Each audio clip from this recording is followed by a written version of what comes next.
Book माई show जुक box presents. जरा खौफ से सुनो। मैंने कितनी बार मम्मा को कहा रात को मेरे रूम की लाइट ऑन छोड़ दिया करे, लेकिन वो मेरी बात मानती ही नहीं। रोज रात को मेरे रूम में ना वो आ जाता है। मुझे नहीं पता उसे क्या कहते हैं, वो कौन है, लेकिन आई नो वो ना मेरे रूम के फ्लोर में से निकल के आता है। समटाइम्स वो वहीं बैठा रहता है, लेकिन पता नहीं क्यों वो किसी और को नहीं दिखाई देता, सिर्फ मुझे दिखाई देता है। बहुत स्कैरी है वो, ब्लैक कलर का। मैं रिया की माँ हूँ। मैंने सारी कोशिशें कर ली रिया को समझाने की कि ये मॉन्स्टर्स कुछ नहीं है, उसके दिमाग का वहम है, उसके अपने मन का डर, लेकिन उसकी समझ में ही नहीं आती। मैं इस बात से परेशान हूँ, लेकिन मैं अब भी इसे प्रॉब्लम नहीं मानती, क्योंकि अदरवाइज रिया इज फाइन। मेरी मम्मा जब आती है ना तो मुझे बस यही कहती है, overcome your fear, overcome your fear. अपने मन से डर निकाल दो। अगर तुम उस पर हंसोगे जो तुम्हें डरा रहा है तो वो डराना छोड़ देगा, चला जाएगा, गायब हो जाएगा। लेकिन मैंने ये सब ट्राई किया है, फिर भी he is there every night. मुझे नहीं पता अब मुझे क्या करना चाहिए। करण, लिसन, 2 दिन ना तुम इन बच्चों के साथ या उनके मम्मी डैडी के साथ मिलकर बिताओगे ना, तो बाकी हफ्ते भर छुट्टी लेकर घर पर ही पड़े रहोगे। सो मुझ पर हंसने की जरूरत नहीं है। Do you know about this? Riya मेरे क्लास में है और रोज क्लास में वो सोती है, क्योंकि रात को उसे घर पर अपने रूम में मॉन्स्टर दिखता है और नेचुरली डर के मारे वो सो नहीं पाती। मैंने उसकी मदर को बुलाया तो उसने भी आकर मुझे सुना दिया कि अब वो क्या कर सकती है। वर्किंग मदर है ना, वो हर तरह से अपनी बेटी को समझा चुकी है, लेकिन उसकी बेटी की इमेजिनेशन ही इतनी स्ट्रॉन्ग है। एक्चुअली करण, मुझे समझ नहीं आता कि ये सब क्या उन बच्चों का अपना डर है, या उनके पेरेंट्स की इनसिक्योरिटीज और फ्रस्ट्रेशंस का मैनिफेस्टेशन, या फिर इमेजिनेशन किसी की इतनी पावरफुल हो सकती है। यार देख समीरा, तू ना अपने शौक के लिए ये टीचर का जॉब कर रही है ना, करियर बनाने के लिए नहीं। तो प्लीज अपने स्टूडेंट्स की या उनके माँ बाप की लाइफ में ना इतना इन्वॉल्व मत हो यार, जरूरत नहीं है। हाँ करण, ओके, मेरे हस्बैंड ने तो बात सही की, लेकिन नेक्स्ट डे जब मैं स्कूल पहुंची तो अगेन रिया अपना सर टेबल पर रख के सो रही थी। मैं उसके पास गई और उसे उठाने ही वाली थी जब मैंने उसके पैर नोटिस किए।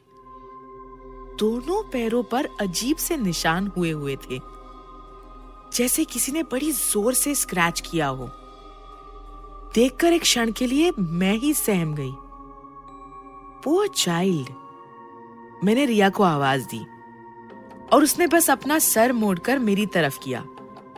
वो वैसे ही टेबल पर सर रखे रखे मेरी तरफ देखने लगी और उसका चेहरा देखकर मेरी सांस निकल गई। रिया को देखकर उस पल ऐसा लग रहा था जैसे मैं एक बच्ची को नहीं, बल्कि एक 40 साल की औरत का चेहरा देख रही हूं, एकदम stressed out. There was so much stress on her face.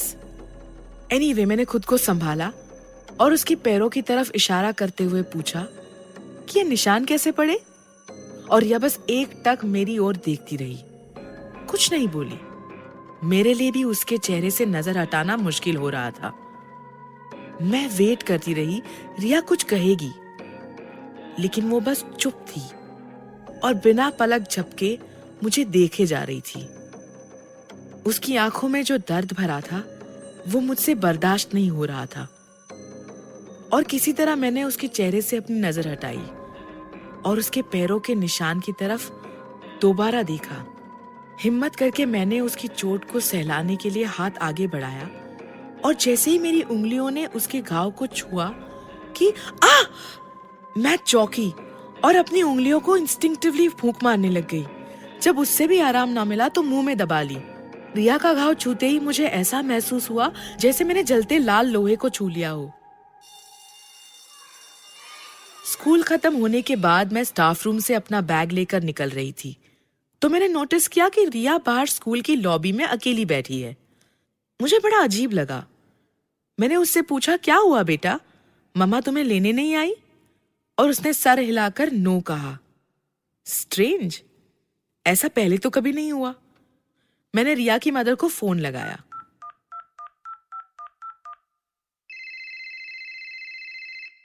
लेकिन बेल बजती रही, किसी ने पिकअप ही नहीं किया। How can someone be so irresponsible? School खत्म हुए 1 घंटा हो चुका था। इतनी देर कोई अपने बच्चे को इस तरह स्कूल में अकेला रहने कैसे दे सकता है? मैं अब एंशियस होने लगी तो मुझे करण की बात याद आई। मुझे इतना इन्वॉल्व नहीं होना चाहिए, लेकिन मैं इस तरह इस बच्ची को यहां अकेले छोड़कर कैसे जा सकती हूँ? मैंने फिर एक बार उसकी मदर को फोन ट्राई किया।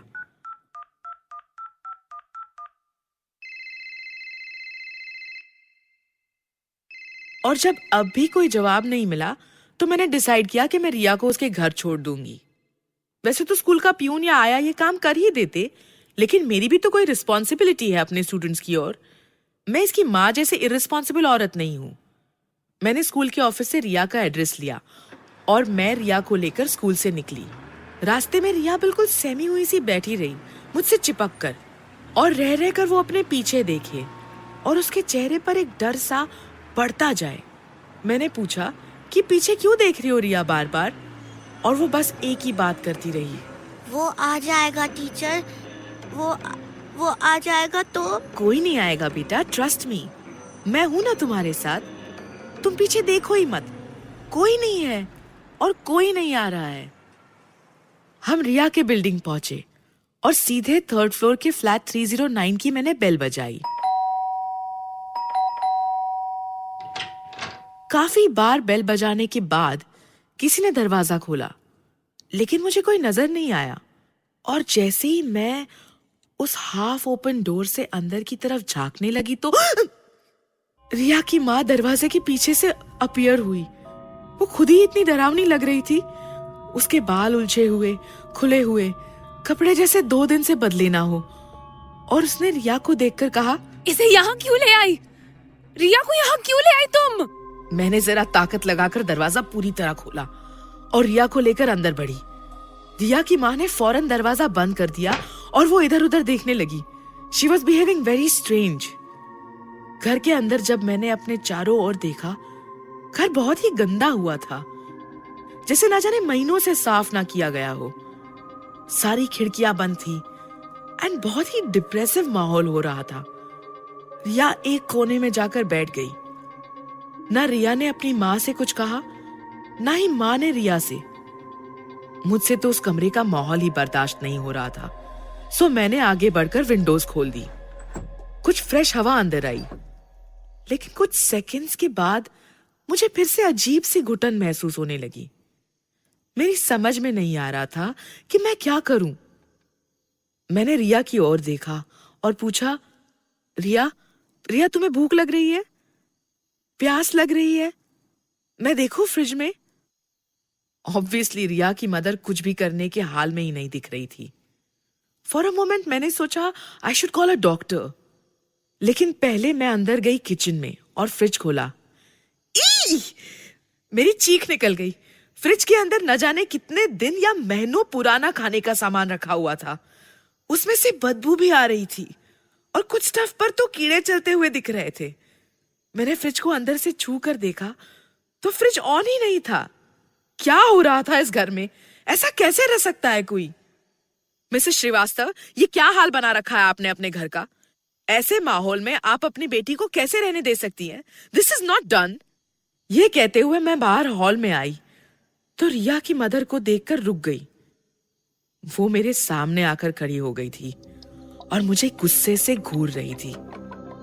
धीरे धीरे मुझे घूरते हुए उसकी सांसें तेज होने लगी और वो जोर जोर से सांसें लेने लगी और फिर अचानक चिल्लाई, निकल जा मेरे घर से, जा। मेरी बीवी और बच्ची को छोड़कर अभी चली जा तू, जा, वरना। और मैं डर कर वहां से एकदम दरवाजे की तरफ भागी, लेकिन जैसे ही दरवाजा खोलने लगी तो रिया ने मेरा हाथ पकड़ लिया। मुझे छोड़कर मत जाइए टीचर, मुझे अकेले छोड़कर प्लीज मत जाइए। जाने दे उसे रिया। मुझे समझ नहीं आ रहा था कि ये क्या हो रहा है मेरे साथ। मैंने डर कर रिया का हाथ छुड़ाया और दरवाजा खोलकर मैं तेजी से नीचे पहुंची। बिल्डिंग के बाहर निकली और अपनी गाड़ी में बैठकर वहां से जितनी दूर जा सकती थी ड्राइव करके पहुंच गई। और जब लगा कि काफी दूर आ चुकी हूँ तो गाड़ी साइड में पार्क की और फिर जोर जोर से रोने लगी। I just broke down.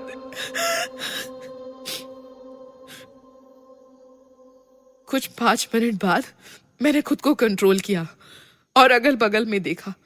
I don't know मैं कहाँ थी। मैंने करण को फोन लगाया और उससे बस इतना कहा, Karan come and get me please. पूरा 1 महीना समीरा हॉस्पिटल में थी। इतना बुरा नर्वस ब्रेकडाउन था उसका कि she had to be kept under observation for a whole month. और पूरे महीने वो चुप रही। मुझे गुस्सा ये आ रहा था कि मैं ये तक नहीं जानता था कि समीरा का ये हाल हुआ क्यों। उसके स्कूल में भी पूछा तो किसी को कुछ पता नहीं था। जब फाइनली समीरा हॉस्पिटल से डिस्चार्ज होकर घर आई तब उसने मुझे पूरा किस्सा बताया। करण, मैं अब भी वो सब दिमाग से भुला नहीं पा रही हूँ। I understand love. Look, I am sorry but मुझे उस बच्ची के पेरेंट्स से मिलना है। नहीं Karan, please just help me forget it all. हो सके तो कुछ दिन छुट्टी ले लो ना ऑफिस से, कहीं हॉलिडे पे चलते हैं, कोई nice pretty quite place. Sure love, जरूर। मैं आज ही ऑफिस में इन्फॉर्म कर देता हूँ, हम कल निकल जाएंगे। लेकिन जाने से पहले मुझसे रहा नहीं गया। मेरे अंदर बहुत गुस्सा भरा था। जिन लोगों की वजह से मेरी समीरा का ये हाल हुआ है, मैं उनसे एक बार मिलकर कम से कम अपनी मन की भड़ास तो निकाल लूं। सो स्कूल से रिया का एड्रेस लेकर मैं उसके घर पहुंचा। मैं 3rd फ्लोर के फ्लैट नंबर 309 की बेल बजाए जा रहा था जब बगल के फ्लैट का दरवाजा खुला और एक अंकल ने झांक कर मुझसे पूछा, किससे मिलना चाहते हो तुम? अंकल जी, ये यहाँ रिया रहती है, मैं उसके पेरेंट्स से मिलना चाह रहा था, मिस्टर एंड मिसेस श्रीवास्तव। तुम उनके रिश्तेदार हो? नहीं, मेरी वाइफ उन्हें जानती है। तो तुम्हें पता नहीं? क्या अंकल जी? बेटा, यहाँ कोई नहीं है, वो तीनों जन मर चुके हैं। व्हाट? कब? कैसे? अंकल जी से जो सुना वो सुनकर मेरे होश उड़ गए। सर्टेनली हम एक अजीब सी दुनिया में रहते हैं। यहाँ नॉर्मल, पैरानॉर्मल सब एक साथ हमारे चारों तरफ एग्जिस्ट करता है। यकीन करो ना करो तुम्हारी मर्जी, वरना जो अंकल जी ने मुझे बताया उसे और किस तरह एक्सप्लेन किया जा सकता है। रिया के फादर मिस्टर श्रीवास्तव की डेथ एक एक्सीडेंट में कई साल पहले हो चुकी थी। एक्चुअली ये भी कहना मुश्किल है कि वो एक्सीडेंट ही था या मर्डर। मिस्टर श्रीवास्तव अपनी बैल्कनी से नीचे गिर गए थे। नेबर्स का कहना है कि हस्बैंड वाइफ में आए दिन लड़ाई झगड़ा होता रहता था। मिस्टर श्रीवास्तव कुछ काम नहीं करते थे और ऐसे में मिसेस श्रीवास्तव बच्चा पैदा करना नहीं चाहती थी। लेकिन मिस्टर श्रीवास्तव ने अपनी जिद पूरी की। रिया पैदा हुई और मिस्टर श्रीवास्तव अपनी बेटी से बहुत प्यार भी करते थे। उसके बाद मिसेस श्रीवास्तव ने नौकरी ज्वाइन की और वही घर भी चलाती थी। लेकिन नेचुरली उनकी फ्रस्ट्रेशंस बढ़ती रहीं और फिर एक दिन मिस्टर श्रीवास्तव बिल्डिंग कंपाउंड में नीचे डेड पड़े मिले। उसके बाद अक्सर उनके घर से स्ट्रेंज आवाजें आती थी। फिर धीरे धीरे मिसेस श्रीवास्तव ने ऑफिस जाना भी छोड़ दिया। वो घर से बस स्कूल के लिए निकलती थी, रिया को ड्रॉप करने और पिकअप करने के लिए। बिल्डिंग में भी किसी से बात नहीं करती थी वो, और ना ही रिया को किसी और बच्चे के साथ खेलने देती थी। रिया भी खुद बहुत डरी डरी सी रहती थी हर पल। बस फिर एक दिन, कुछ शायद 15-20 दिन पहले की बात होगी, उनके फ्लैट में से बड़ी बदबू आने लगी तो पुलिस को बुलाकर घर का दरवाजा तोड़ा गया। तो अंदर दोनों माँ बेटी की डेड बॉडीज पड़ी थी। दोनों की बॉडीज पर मारने का कोई निशान नहीं था। बिल्डिंग वालों का यह मानना है कि रिया के पापा मिस्टर श्रीवास्तव का भूत दरअसल यहीं रह रहा था और वो अपनी बच्ची को अपने साथ ले जाना चाहता था। सो फाइनली वो उसे ले गया और अपना बदला चुकाने के लिए अपनी वाइफ को भी उसने मार दिया।